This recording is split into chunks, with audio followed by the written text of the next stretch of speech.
Assalamualaikum warahmatullahi wabarakatuh. Nah, jumpa lagi nih dengan saya, Sri Asmayani Siregar dari Prodi Komunikasi kelas KM 303 Universitas Siber Asia.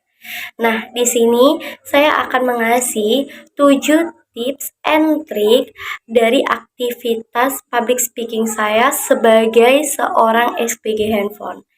Jadi buat kalian yang pingin tahu nih apa sih tips and triknya bisa berbicara lancar atau bisa berbicara dengan tenang dari SPG handphone itu. Yuk kita simak. Yang pertama, kita harus menguasai materi atau kalau saya pribadi nih sebagai seorang SPG handphone harus menguasai produk yang akan disampaikan atau yang akan saya jual sama calon customer. Itu yang pertama. Jadi nih, kalau misalnya saya sendiri yang aktivitas yang memang sering bertemu sama orang yang berbeda-beda karakternya, untuk membeli sebuah smartphone yang dia pinginnya apa atau pinginnya apa, kita harus kuasai dulu nih materi atau produk kita. Apa kelebihan dari produk kita, apa juga kekurangannya, dan apa perbandingannya dari produk yang lainnya. Terus kalau yang kedua, itu kenali audiens bagi saya ya yang public speakingnya ibaratnya seorang SPG handphone, saya harus kenali dulu nih jenis customer saya. Jadi saya harus kenali dulu jenis customernya itu orang tua kah, atau anak milenial, atau anak-anak gitu, atau atau ibaratnya orang pebisnis. Jadi kalau kita ingin menawarkan produk, kita juga harus kenali dulu jenis audiens kita. Jangan asal nih contoh nih misalnya audiens kita tuh seorang pebisnis, tapi kita kasih nih spek di handphonenya itu yang di bawahannya, ya pasti dong berbeda ya, pasti dong nggak nyambung gitu. Terus tips yang ketiga yaitu tetap tenang dan jangan gugup. Ya, itu nih ini yang sering promotor-promotor atau SPG seperti saya ini kalau ketemu customer itu nggak tenang gitu, gugup. Nggak tenangnya seperti apa? Mereka tuh takut untuk menawarkan gitu, untuk menawarkan apa kelebihan atau apa keunggulan dari produk yang mereka jual gitu. Tetapi di sini sebagai seorang SPG handphone, kita harus memiliki sifat tetap tenang dan jangan gugup sama sekali. Ya ibaratnya ya sama sih seperti kita ngobrol sama teman, ibaratnya kita harus seperti ngobrol sama pasangan ya ibaratnya kayak gitu.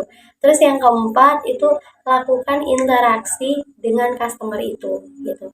Jadi kita harus bisa melakukan interaksi nih dengan customer itu sendiri. Yang pertama tuh biasanya kalau saya ya itu cari apa kak gitu. Terus yang kedua tuh kadang saya ngasih minum sama dia gitu. Terus saya tanya dulu nih kakak cari handphone atau smartphone-nya seperti apa gitu.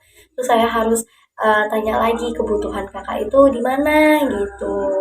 Jadi kita harus menjaga atau lakukan interaksi dengan customer, jangan ibaratnya kita hanya diem aja gitu kan. Jadi seakan-akan customer itu kayak diacuhkan gitu, ibaratnya nggak diperdulikan gitu. Kalau yang kelima itu adalah ambil jeda saat menjelaskan materi atau produk. Jadi kita tuh jangan asal nyerocos saya, kalau orang Medan tuh namanya nyerocos ya gitu kan. Jangan asal nyerocos aja gitu kan, masih ngomong aja. Kita tuh harus ngambil jeda di mana kita harus bertanya lagi gitu. Kakak kebutuhannya itu di mana? Terus ibaratnya itu uh, dia tuh harus kita kasih jeda untuk dia tuh bisa berpikir gitu. Kalau kita terusan ngomong nanti ibaratnya dia tuh jadi terganggu, terus ibaratnya menonton kali kita menawarkan ke produk kita. Terus kalau yang keenam, sisipkan humor.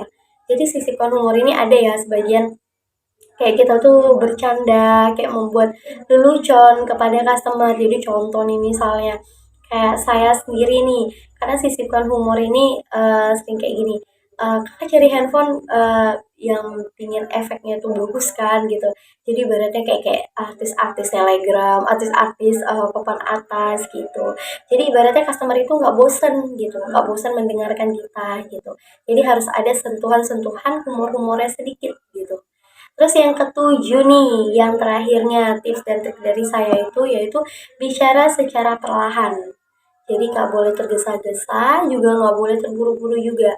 Kita harus berbicara itu secara perlahan aja, tetapi pasti. Jadi pastinya itu kita menjelaskan dan pastinya dia beli. Nah, itulah 7 tips and trik yang bisa saya kasih buat kalian sebagai aktivitas saya yang setiap harinya melakukan public speaking, tapi bedanya public speaking itu bertemu atau berjualan smartphone atau handphone. Jadi inilah yang bisa saya kasih uh, tips and tricks dari saya sebagai seorang SPG handphone.